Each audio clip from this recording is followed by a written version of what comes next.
Welcome to Star Bios, the podcast where we delve into the fascinating lives of Hollywood's most iconic stars. I'm your host, Casey Gold, and today we're shining the spotlight on the incomparable Walter Matthau. With his distinctive voice, irreverent humor, and unforgettable presence on screen, Matthau has become synonymous with some of the most beloved films of all time.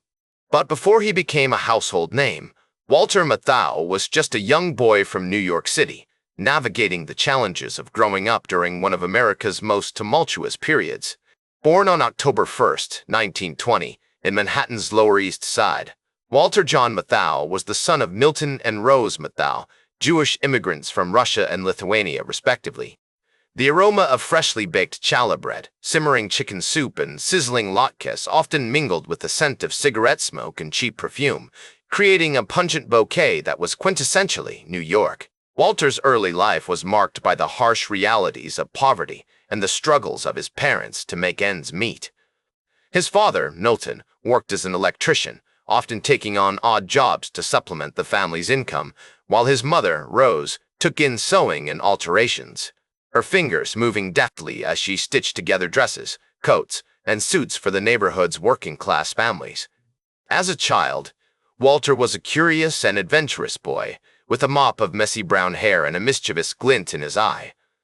He spent hours exploring the streets of Manhattan with his friends, taking in the sights and sounds of the city. They would spend hours playing stickball in the streets, using makeshift bats and balls, and dreaming of becoming the next Babe Ruth or Lou Gehrig. Walter attended PS 166 on the Upper East Side, where he developed a passion for sports, particularly baseball, and began to hone his skills as a young athlete. He was a natural, with a strong arm and a keen eye, and his coaches encouraged him to pursue his talents. The Matthau family's financial struggles meant that Walter had to work from a young age, delivering newspapers and running errands for local shopkeepers to earn extra money. He would often wake up before dawn, bundle up in the cold winter mornings, and trudge through the snow-covered streets, tossing papers onto doorsteps and collecting coins from his customers. The 1920s and 1930s were a time of great social change in America, with the Roaring Twenties giving way to the Great Depression. Walter's childhood was shaped by the economic uncertainty of the era, as well as the cultural and artistic movements that were sweeping the nation. The family's small apartment was often filled with the sounds of jazz and blues music, which Walter's parents loved, and the young boy would often listen to the radio, entranced by the voices of popular entertainers like Jack Benny and Eddie Cantor. He would sit for hours, mesmerized by the likes of Amos and Andy, The Shadow, and other popular shows, his imagination running wild as he conjured up images of far-off lands, daring adventures, and heroic exploits. As Walter entered his teenage years, he began to develop a keen interest in acting, encouraged by his mother, who saw the potential for her son to become a performer. She would take him to see Yiddish theater productions on the Lower East Side, where they would watch actors like Jacob Ben-Ami and Molly Picon bring the classics to life.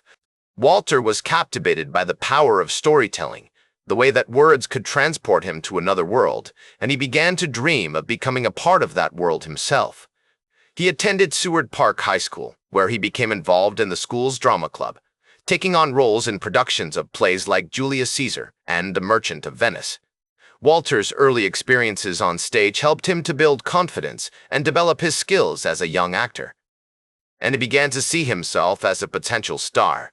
Growing up in New York City during the 1930s also meant that Walter was exposed to the vibrant world of theater and film. He would often sneak into movie palaces like the Roxy or the Paramount to watch the latest releases, mesmerized by the likes of Groucho Marx, the Barrymores, and other Hollywood legends.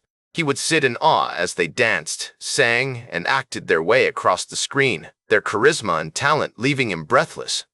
These early experiences would later influence his own approach to acting, as he developed a unique style that blended humor, pathos, and a deep understanding of the human condition. As Walter navigated his late teens, he began to face the challenges of adulthood, including the onset of World War II. In 1942, at the age of 22, Matthau enlisted in the United States Army Air Forces, serving as a radioman and gunner on a B-24 bomber. His experiences during the war would have a profound impact on his life and career, shaping his perspective on the world and informing his future creative endeavors. He was stationed in England, where he flew numerous missions over Nazi-occupied Europe, witnessing firsthand the devastation and horrors of war. The experience would leave an indelible mark on his psyche, and he would often draw upon those memories in his later work. As the war drew to a close, Walter Matthau returned to the United States, his experiences as a radioman and gunner on a B-24 bomber leaving an indelible mark on his psyche. The memories of the intense bombing missions, the camaraderie with his fellow crew members, and the stark reality of death and destruction lingered, influencing his perspective on life and informing his approach to acting.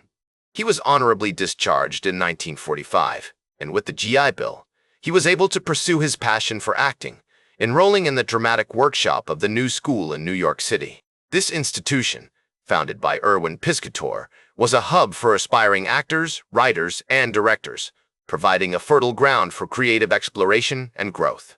It was here that Matthau met his future wife, Grace Johnson, a talented actress and dancer who would become his rock and confidant throughout his career. As they delved into the world of acting together, they were surrounded by other aspiring artists, including Marlon Brando and Bea Arthur, who would go on to become close friends and collaborators. The dramatic workshop's emphasis on experimentation, improvisation, and ensemble work allowed Matthau to hone his craft, developing a unique blend of humor, vulnerability, and intensity that would become the hallmark of his performances. Matthau's early career in theater was marked by a string of small roles on Broadway, including appearances in productions of The Liar and One Bright Day. These experiences, though often fleeting, provided him with valuable opportunities to refine his skills, experiment with different characters, and learn from seasoned actors and directors. However, it wasn't until the 1950s that he began to gain recognition, landing supporting roles in films like Strangers on a Train, 1951, and The Kentuckian, 1955. His breakthrough role came in 1958 when he played the part of Mel Miller in the Broadway production of Once More with Feeling, earning him a Tony Award nomination for Best Featured Actor. This critically acclaimed performance showcased Matthau's remarkable range as he brought depth and nuance to a character that could have easily been reduced to a caricature. The 1960s were a pivotal time for Matthau as he transitioned from stage to screen, appearing in a string of successful films that showcased his unique blend of humor and pathos. In 1965, he starred alongside Jack Lemmon in the comedy classic The Odd Couple, playing the lovable Slav Oscar Madison to Lemmon's fastidious Felix Unger. The film's success spawned a series of sequels, as well as a hit television show, cementing Matthau's status as one of Hollywood's most beloved comedic actors. The chemistry between Matthau and Lemmon was undeniable, their contrasting personalities and styles creating a hilarious and poignant dynamic that captivated audiences worldwide. Matthau's collaboration with Billy Wilder on The Fortune Cookie, 1966, earned him an Academy Award nomination for Best Actor, and he went on to work with some of the most acclaimed directors of the era, including Sidney Lumet and Joseph V. Mankiewicz.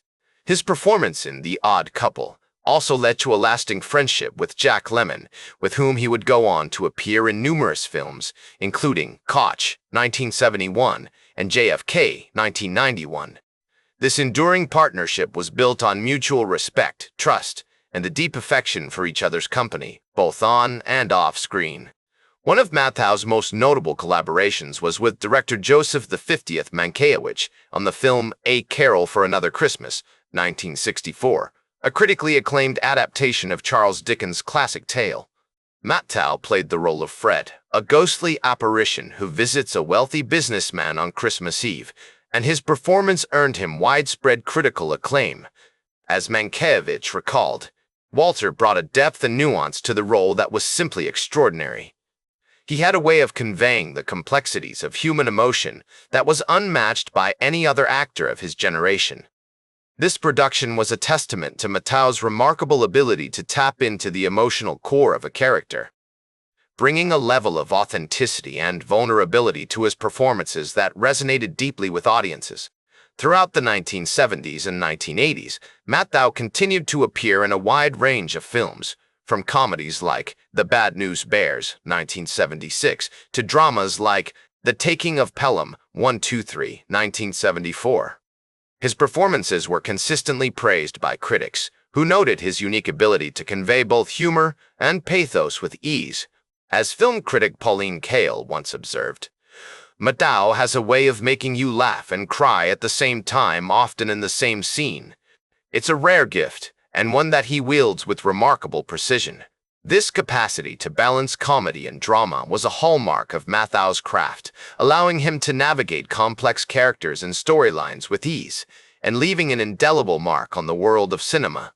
As Walter Matthau's illustrious career continued to flourish, he found himself navigating a diverse array of roles that showcased his remarkable range and versatility. The 1990s proved to be a particularly prolific period for the actor, with standout performances in films like Grumpy Old Men, 1993, and its sequel, Grumpier Old Men, 1995. These movies not only highlighted Matthau's ability to play both humorous and poignant characters, but also demonstrated his capacity to craft relatable, endearing personas that resonated deeply with audiences. His portrayal of the lovably cranky John Gustafson in Grumpy Old Men earned him a Golden Globe nomination for Best Actor, a testament to his enduring talent and dedication to his craft. One of the most striking aspects of Matthau's performances during this period was his ability to convey a sense of vulnerability and depth, often through subtle expressions and nuanced body language. In Grumpier Old Men, for example, he brought a sense of pathos to the character of John Gustafson, whose rough exterior belied a deep well of emotional pain and longing. This complexity added richness to the film, making it more than just a light-hearted comedy. Matthau's commitment to exploring the human condition, with all its attendant flaws and frailties, was a hallmark of his approach to acting, and it earned him widespread critical acclaim. In his later years, Matthau continued to work tirelessly, appearing in films such as Out of the Cold, 1999, and Hanging Up, 2000. Despite struggling with health issues, including a heart attack in 1995 that could have easily derailed his career, Matthau remained dedicated to his craft. His perseverance was a testament to his passion for acting and his gratitude for the opportunities he had been given. As he once said in an interview, "I've been fortunate enough to have had a long career, and I'm grateful for every moment of it." This sentiment reflects the humility and appreciation that defined Matthau's approach to his work, as well as his recognition of the fragility and beauty of life. The stories from his colleagues and friends offer a glimpse into Matthau's kindness, generosity, and dedication to his craft. Jack Lemmon, his longtime friend and co-star in The Odd Couple, often spoke about Matthau's ability to make those around him feel seen and heard. Lemmon recalled how Matthau would often take the time to listen to the concerns of the crew members, offering words of encouragement and support when needed. This generosity of spirit extended beyond his professional life.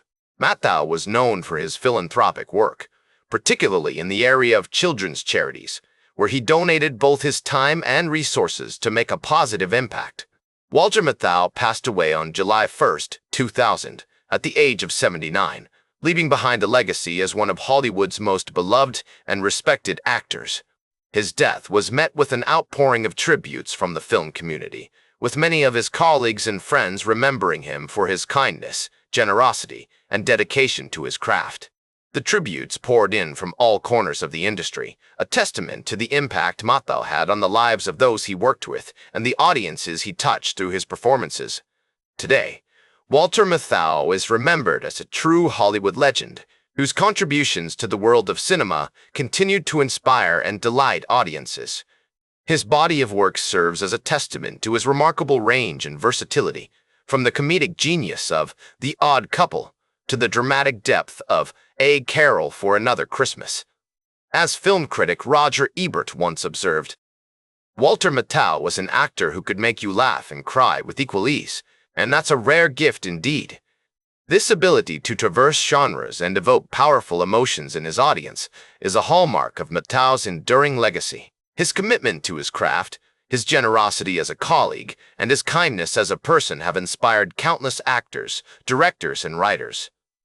The power of film to touch our hearts, minds, and spirits is perhaps most evident in the work of Walter Matthau, whose performances continue to captivate audiences with their depth, nuance, and humanity. His story serves as a reminder of the importance of perseverance, humility, and generosity, both on and off the screen.